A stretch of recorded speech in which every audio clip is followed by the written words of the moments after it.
Olá, está começando mais um Em Pauta aqui na TV Câmara Caruaru, canal 22.2, trazendo para você, a partir de agora, as informações do Legislativo caruaruense, as notícias de Caruaru e região, entrevistas e muito mais. Boa tarde, Gabriela Mendes. Boa tarde, Leonardo Santos. Começando mais um Em Pauta aqui na TV Câmara Caruaru, com notícias, né? E muito mais. Hoje a gente tem duas entrevistas muito interessantes. Então, vamos começar esse programa.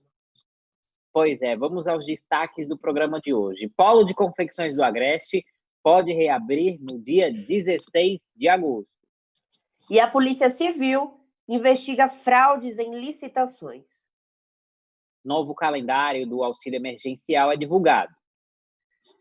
Aumenta o incentivo ao esporte amador. Entrevista como as empresas têm lidado com os tributos frente à pandemia da Covid-19. E também, em entrevista ao gerente regional da Compesa, o João Rafael, fala sobre as mudanças de hábito que podem gerar diferença, né? Que podem fazer um grande impacto no funcionamento da rede de esgoto. O Em Pauta está só começando.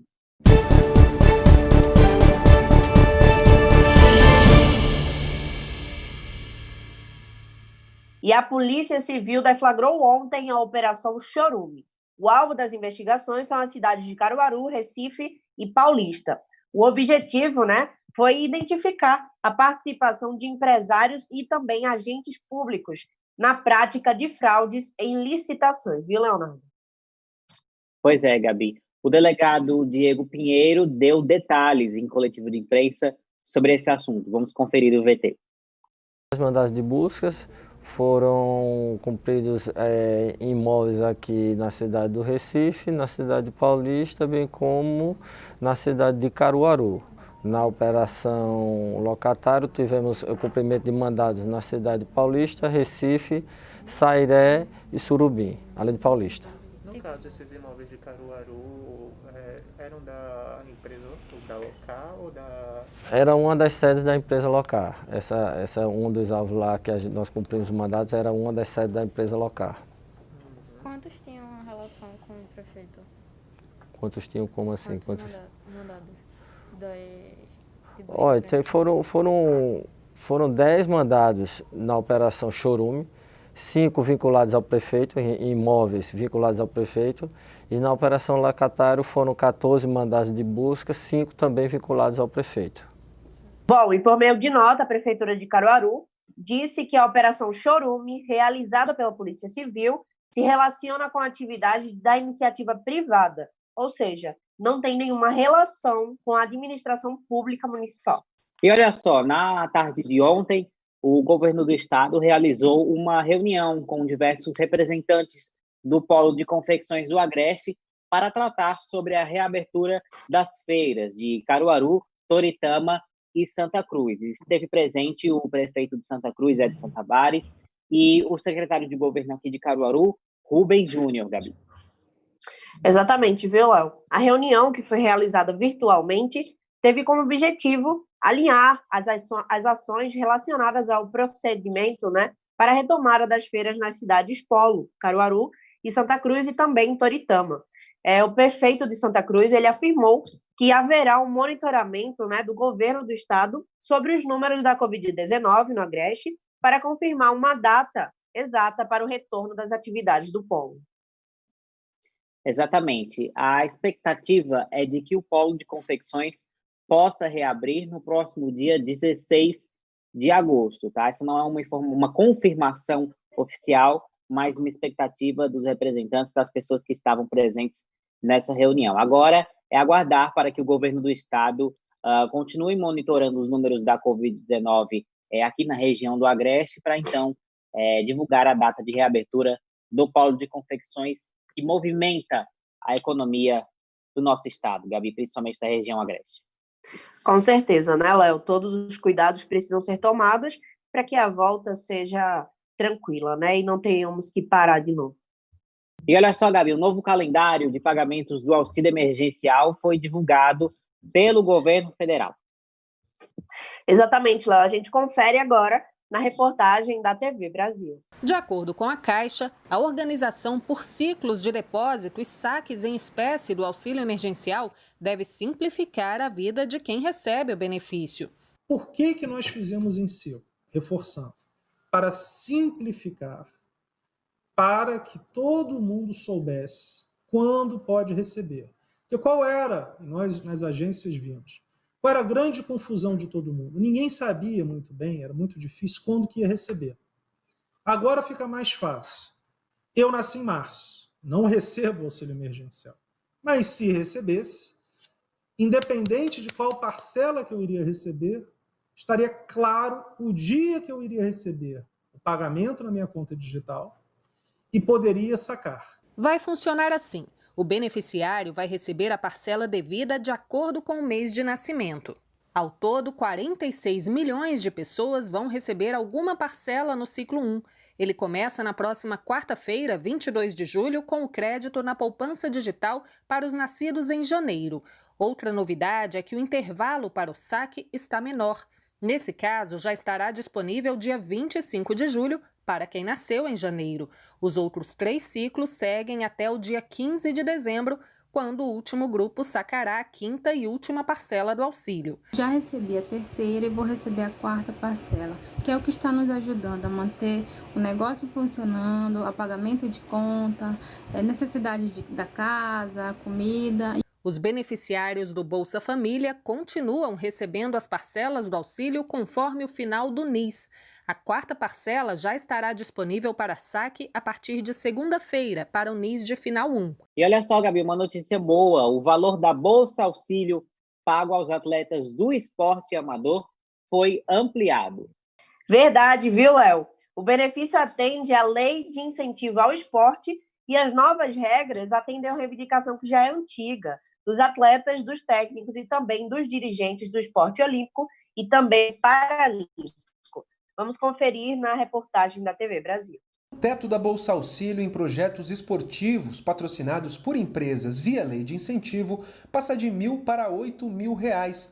Além disso, agora o beneficiário pode acumular esse auxílio com o Bolsa Atleta. É importante ressaltar que essa bolsa ela não é um salário do atleta, né? Esse recurso ele deverá ser usado, né, nos itens constantes no anexo 1 da portaria, que são itens que são destinados à melhoria da performance esportiva do atleta. Outra mudança é que agora os atletas vão poder utilizar os recursos da Bolsa Auxílio para custear uma série de despesas ligadas à preparação esportiva, como alimentação, suplementação, hospedagem, transporte, consultas médicas, material esportivo e taxas de inscrições em competições. Principalmente para aqueles que se locomovem para outros centros que possam realmente ter uma ajuda de custeio, uma ajuda realmente para comprar seus equipamentos, para desenvolver o melhor do seu desenvolvimento, do seu treinamento. Em Volta faz agora um rápido intervalo, mas não sai daí que a gente volta daqui a pouco.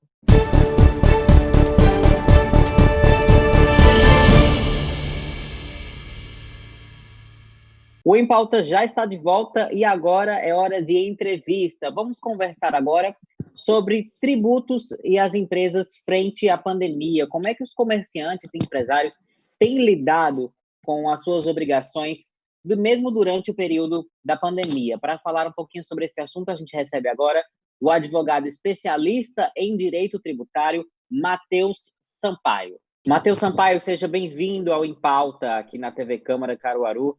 Eu gostaria de começar, então, perguntando para você como as empresas têm lidado com a questão dos tributos relacionados às esferas municipal, estadual, né, já que a gente tem tributos em todas as esferas do país e, em meio à pandemia, muitos empresários acabaram tendo muitas dificuldades, já que as empresas passaram mais ou menos 4 meses de portas fechadas.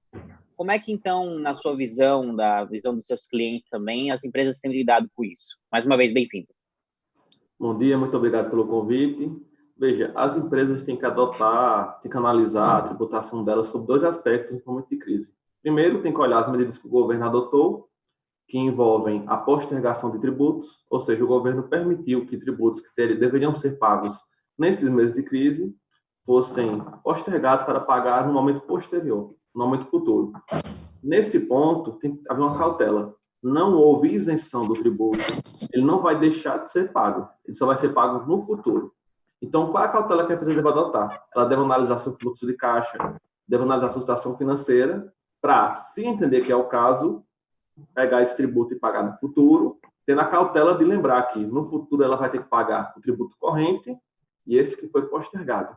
Essa medida, apesar de ser em tese benéfica, não vai resolver o problema. Ela apenas auxilia para superar nesse momento.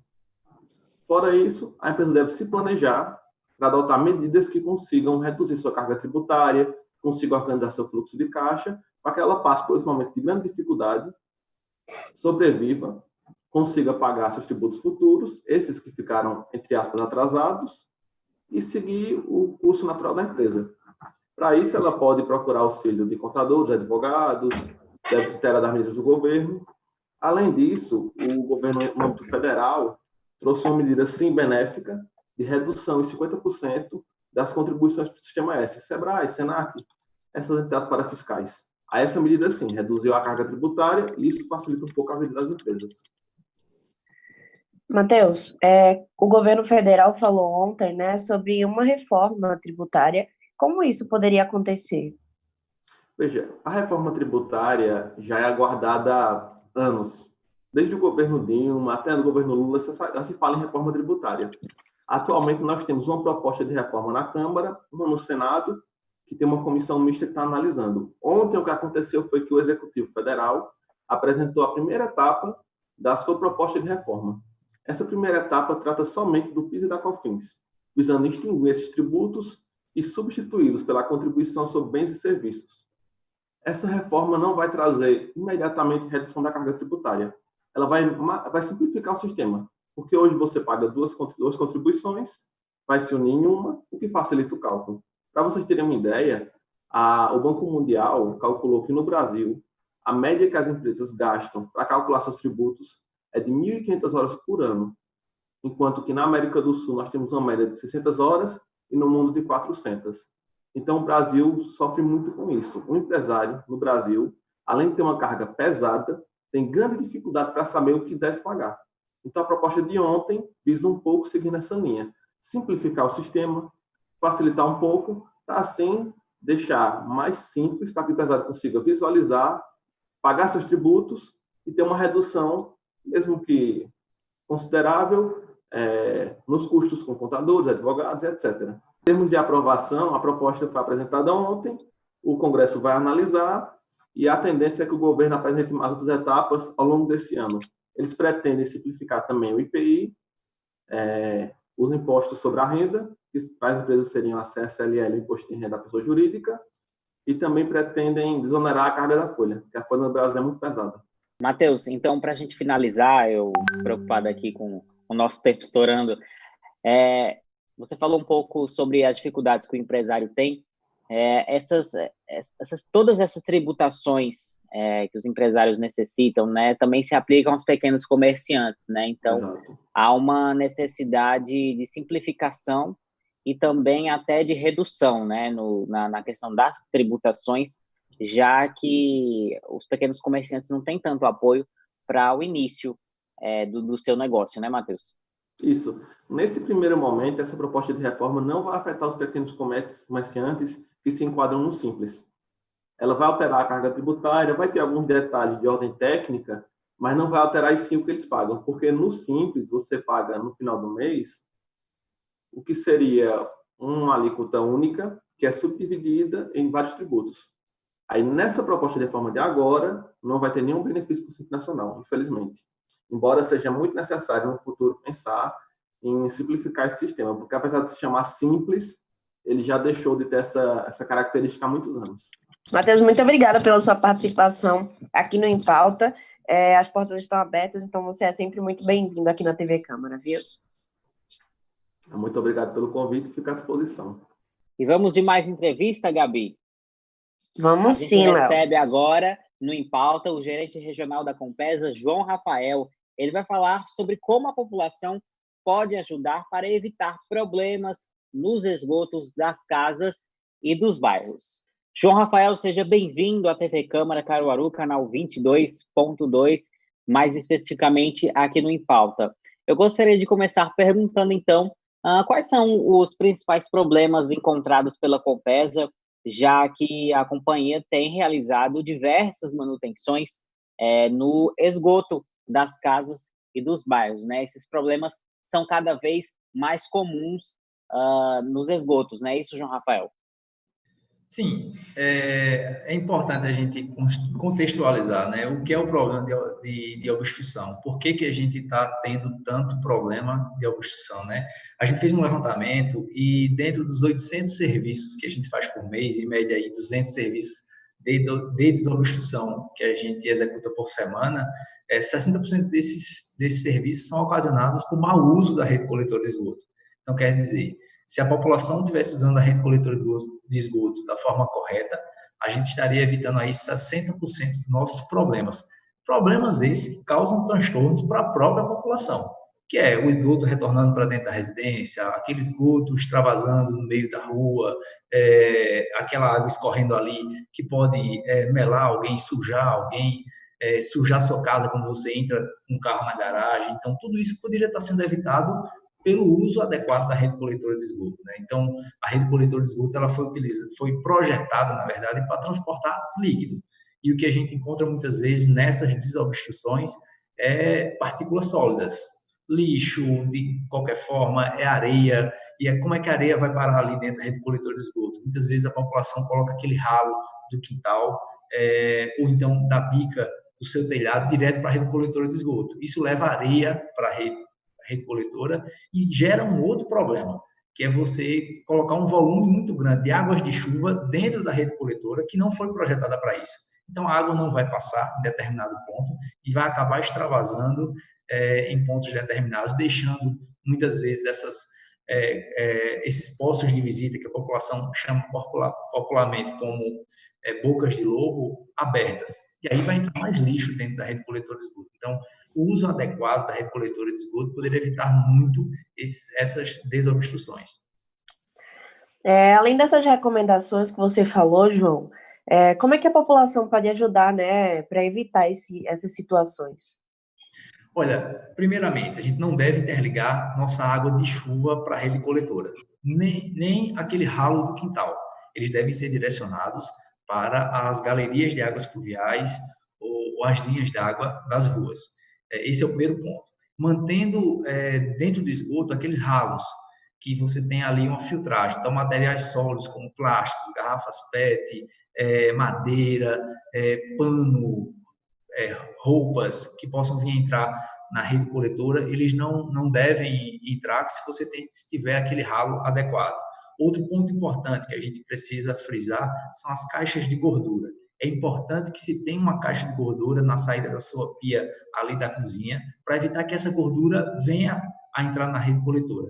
Quando essa gordura entra na rede coletora, ela se solidifica, formando ali uma massa, uma pasta, que evita com que o fluxo do esgoto siga normalmente. Então, é importante que a gente tenha essa caixa de gordura e faça a sua manutenção. Se você não fizer a manutenção dessa caixa de gordura, ela também não vai funcionar. É preciso de tempos em abrindo essa caixa e fazendo a limpeza, retirando aquela gordura que está retida ali.